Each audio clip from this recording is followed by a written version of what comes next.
একটি ছোট্ট গ্রামে রিয়া এবং প্রিয়া নামে দুটি মেয়ে তাদের বাবা মার সঙ্গে বসবাস করত। ওই গ্রামে একটি পুরাতন জাগ্রত মন্দির ছিল। প্রিয়া জেদ ধরল সে পুজো দেখতে যাবে তাদের গ্রামের মন্দিরে। মা মা আমাদের গ্রামে বড় করে কালী পুজো হচ্ছে, আমি দেখতে যাব। মা, বাড়িতে তো অনেক কাজ, আমি কি করে যাব বলতো?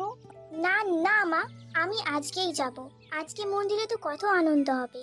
এবছর মন্দিরে তো কত বড় করে পুজো হচ্ছে, অনেক লোক আসবে। আমি আজই যাব। দেখ মা, আমার তো অনেক কাজ হয়ে আছে, আমি কি করে যাব তুই বল।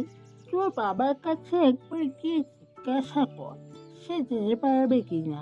ঠিক আছে মা, তোমাকে যেতে হবে না। আমি তো বরং বাবার কাছে গিয়ে জিজ্ঞাসা করছি, তুমি তো আমার কোনো কথাই শোনো না। বাবা বাবা, মা আমাকে পুজো দেখতে নিয়ে যাবে না বলছে। তোমাকে নিয়ে যেতেই হবে, আজ আমি ঠাকুর দেখতে যাব। দেখ মা, জেদ করিস না। তোর মামাদের তো দেখেছি, তারা তো আসবে, আমাকে তো বাড়িতে থাকতে হবে। তোমরা আমাকে কেউ ভালোবাসো না, আমি জানি না। আজকেই আমি পুজো দেখতে মন্দিরে যাব। মা রান্নাঘর থেকে বলে উঠল। তুই তো দিদিকে বল তোর সাথে যাওয়ার জন্য। প্রিয়া দিদির কাছে গিয়ে বলল, দিদি দিদি, মা বলেছে আমাকে নিয়ে মন্দিরে পুজো দেখতে যেতে। তুই যা তো, আমি পারবো না, আমার এখন ভালো লাগছে না কোথাও যেতে। মা মা, দেখো না দিদি যাবে না বলছে। এই রিয়া, তোর ছোট বোনকে নিয়ে মন্দির থেকে ঘুরে আয় না মা। দেখতে পাচ্ছিস তো আমার কত কাজ, আমার কাজ না থাকলে আমি ওকে নিয়ে ঘুরে আসতাম।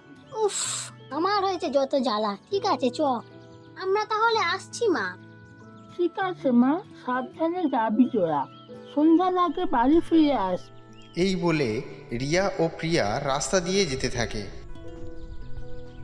ঘন জঙ্গল দিয়ে যাওয়ার সময় হঠাৎ প্রিয়া বলে উঠল, দিদি দিদি, যখন আমরা এই জঙ্গল দিয়ে যাই তখন আমার খুব ভয় করে। খুব ভয়ানক এই জঙ্গল। ভয় পাস না বোন, মা কালী আমাদের সাথে আছে। পা চালিয়ে চল, জঙ্গলের রাস্তা এখনই শেষ হয়ে যাবে, তারপরেই মা কালীর মন্দিরে আমরা পৌঁছে যাব। তারপর তারা জঙ্গলের পথ শেষ করে মন্দিরে এসে পৌঁছালো। তারা দেখলো যে পুজো শুরু হয়ে গিয়েছে, তাই তারাও দাঁড়িয়ে পুজো দেখতে লাগলো। পূজা দেখতে দেখতে কখন যে সন্ধ্যা হয়ে গেল তারা বুঝতেও পারেনি। বোন তাড়াতাড়ি চল, এখন অনেক সন্ধ্যা হয়ে গেছে, বাড়ি গেলে বাবা মা খুব বকবে। কালী ঠাকুরকে প্রণাম করে তারা তাড়াতাড়ি বাড়ির দিকে রওনা দিল। ওদিকে বাড়িতে তার বাবা মা খুবই দুশ্চিন্তা করতে লাগলো। ওগো শুনছো, দেখো না মেয়েগুলো এখনো বাড়ি ফিরলো না, কত সন্ধ্যা হয়ে গেছে, আমার খুব চিন্তা হচ্ছে। তুমি চিন্তা করো না, ওরা ঠিকই বাড়ি ফিরে আসবে। মেয়ে দুটোকে একা একা ছাড়া আমাদের একদমই উচিত হয়নি। ঠিক আছে, আর কিছুক্ষণ অপেক্ষা করি, তারপর না হয় এগিয়ে যাব। এইদিকে রিয়া তার বোনের সাথে জঙ্গলে প্রবেশ করলো। সেই সময় ওই জঙ্গল দিয়ে কিছু মেয়ে পাচারকারীরা ওই রাস্তা দিয়ে ফিরছিল। বস দেখো, রাস্তা দিয়ে দুটো মেয়ে হেঁটে হেঁটে আসছে। আজকের দিনটা খুব ভালো দেখতে পাচ্ছি, চল তো দেখি। তিনজন মেয়ে পাচারকারীরা ওই মেয়েগুলির পথ আটকে দাঁড়ালো। আপনারা কারা? হঠাৎ আমাদের রাস্তা আটকে দাঁড়িয়েছেন কেন? আমাদেরকে তোমরা বন্ধু ভাবতে পারো। আমাদের রাস্তা ছাড়ুন, আমরা বাড়ি যাব। বাড়ি গিয়ে কি হবে? আমাদের সঙ্গে চলো, আমরা তোমাকে ভালো জায়গায় নিয়ে যাব। না, আমরা অন্য কোথাও যাব না, আমরা বাড়ি যাব। আমাদের মা বাবা চিন্তা করছে, আমাদের রাস্তা ছাড়ো। এই শোনার পর বস তাদের হাত ধরে টানতে টানতে জঙ্গলের দিকে নিয়ে গেল। দুটি মেয়ে মা বাঁচাও বলে আর্তনাদ করতে থাকে। মা বাঁচাও, মা বাঁচাও, এরা আমাদের ধরে নিয়ে যাচ্ছে, মা বাঁচাও। বাবা শুনছো, আমার এবার দুশ্চিন্তা হচ্ছে, তোমার কি একটু চিন্তা হয় না? আগে এগিয়ে গিয়ে নিয়ে এসো ওদেরকে। বাবা সঙ্গে সঙ্গে বেরিয়ে যাওয়ার পর মা ঠাকুরের কাছে প্রার্থনা করতে থাকে। হে মা কালী, তুমি আমার মেয়েদেরকে রক্ষা করো মা। মা গো, ওরা যেন তাড়াতাড়ি বাড়ি ফিরে আসে, ওদের যেন কোনো বিপদ না হয়, তুমি ওদের সাথে থেকো মা। মেয়ে দুটির আর্তনাদ ভেসে যেতে থাকে মা কালীর কাছে। সেই সময় ঘন্টা বেজে উঠল।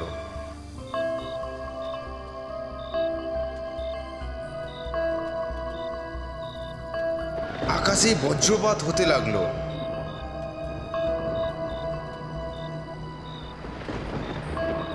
ঝোড়ো হাওয়া বইতে লাগলো। পাথরের মূর্তি থেকে মা জীবন্ত হয়ে বেরিয়ে আসলো। তারপর সেই তিনটি পাচারকারীর সামনে মা প্রকট হলো। সেই দেখে রিয়া বলে উঠল, মা গো, তুমি এসেছো মা। আমি জানতাম তুমি আসবে। এই শয়তানদের হাত থেকে আমাদের তুমি বাঁচাও মা। মা কালীকে দেখে সবাই স্তম্ভিত হয়ে গেল। মা কালীকে দেখে অপহরণকারীদের চোখে ভয়ের চাপ ফুটে উঠল। এবার মা বলে উঠল, শয়তান, তোরা কি ভেবেছিস? এরা অসহায় বলে এদেরকে বাঁচাতে কেউ আসবে না। এরা আমার সন্তান। তোদের আজ শেষ দিন। আজ তোদের পাপের ভরা পূর্ণ হয়েছে। ঠিক দিন ধরে অনেক নিরীহ মেয়েদের উপর অত্যাচার করে চলেছিস। তোরা তাদেরকে নিয়ে বিক্রি করেছিস। তোরা এই মেয়ে দুটিকেও বিক্রি করতে চাস। ভেবেছিস এদেরকে বাঁচানোর কেউ নেই? এ ভুলের ক্ষমা নেই। তোদের আর বাঁচার অধিকার নেই। ঠক ঠক করে অপহরণকারীরা কাঁপতে লাগলো। কিন্তু তারা যে পাপ করেছে তার কোনো ক্ষমা নেই। তারা প্রাণ ভিক্ষা চাইতে লাগলো মায়ের কাছে।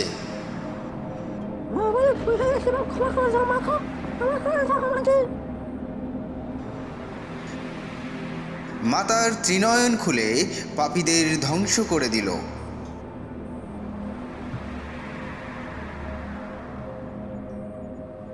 মা, তোমাকে শতকোটি প্রণাম আমাদের এই বিপদের হাত থেকে বাঁচানোর জন্য। এই বলে দুই বোন মাকে প্রণাম করতে লাগলো। সেই সময় মা কালী অদৃশ্য হয়ে গেল। তারপর পিছন থেকে বাবার কণ্ঠস্বর ভেসে এলো, রিয়া, প্রিয়া, মা তোরা কোথায়? মেয়ে দুটোকে পেয়ে বাবা বাড়ি ফিরে গেল।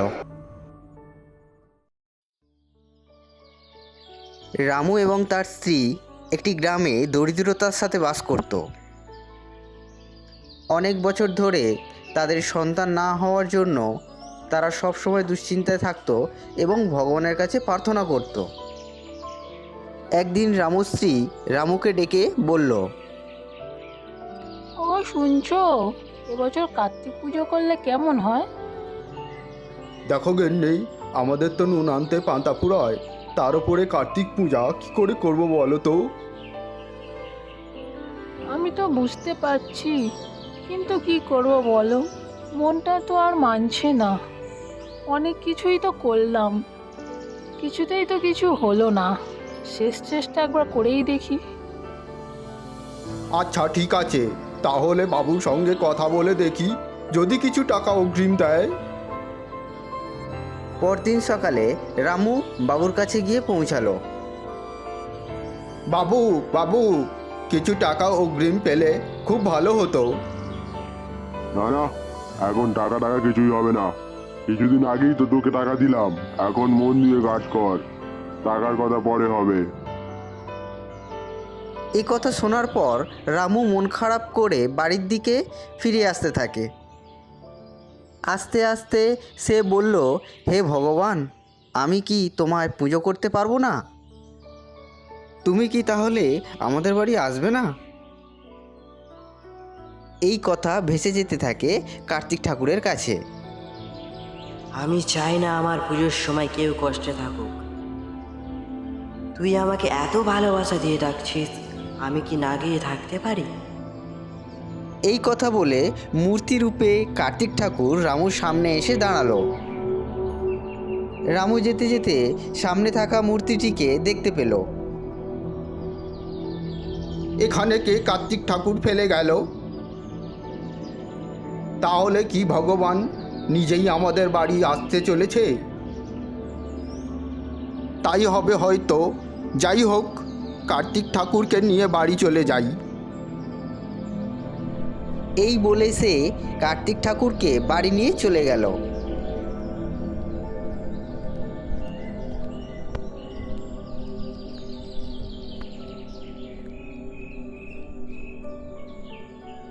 ওগো, এদিকে এসো, দেখো কি এনেছি।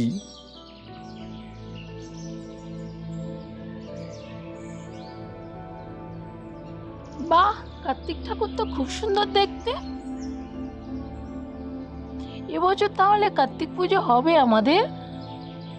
তাহলে আমি ঝট করে গিয়ে বাজারটা সেরে আসি।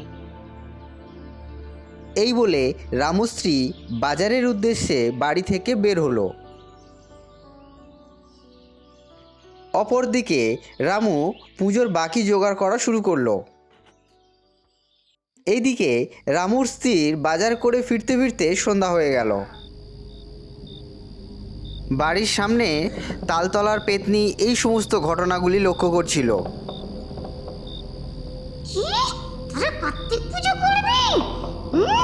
এতদিন ধরে আমার সব চেষ্টায় জল ঢেলে দিবি? করাচ্ছি তোদের কার্তিক পুজো। এই বলে পেতনি তার পথ আটকে দাঁড়ালো। ওরে বাবারে, এ তো সেই তাল গাছের পেতনিটা। বাঁচাও, কে কোথায় আছো, আমাকে বাঁচাও। এখানে তোকে কেউ বাঁচাতে আসবে না। তোদের বড় শখ হয়েছে না কার্তিক পুজো করা? করাচ্ছি তোদের কার্তিক পুজো। এই বলে সে রামুর স্ত্রীর শরীরে প্রবেশ করলো। রামু, এই রামু, এখনই পুজো বন্ধ কর।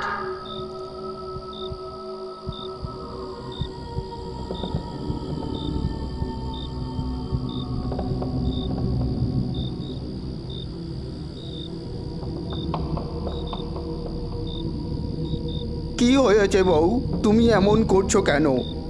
কে তোর বউ? আমি ঘরের বউ না, আমি তাল গাছের পেতনি। ভূত, ওরে বাবা ভূত, বাঁচাও আমাকে, ক্ষমা করো, রাম রাম রাম রাম রাম।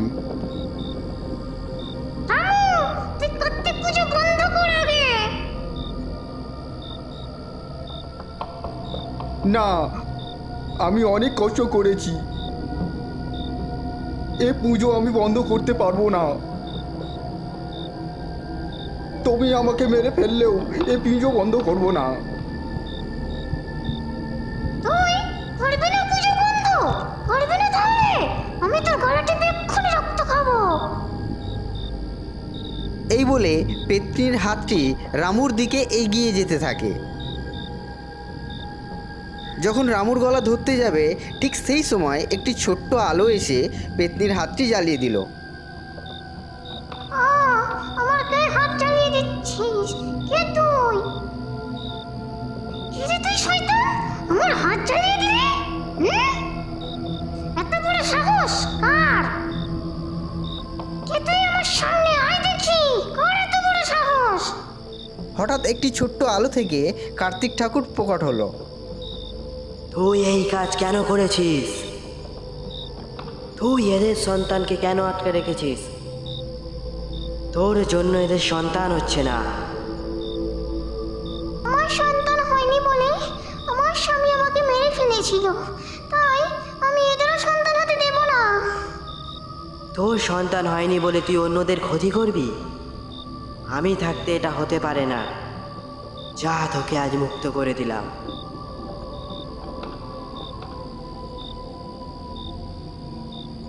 তোরা অনেক কষ্ট করেছিস রামু, আমি তোদের আশীর্বাদ করছি, তোদের একটি ফুটফুটে সন্তান হবে। ওদের দুজনকে আশীর্বাদ করে কার্তিক ঠাকুর ওখান থেকে অদৃশ্য হয়ে গেল। তারপর রামু ও তার স্ত্রী খুব আনন্দের সাথে কার্তিক পূজা সম্পূর্ণ করলো। কয়েক মাস পর রামুর স্ত্রী একটি ফুটফুটে শিশু সন্তানের জন্ম দিল এবং তারা খুব সুখে শান্তিতে সংসার করতে থাকলো।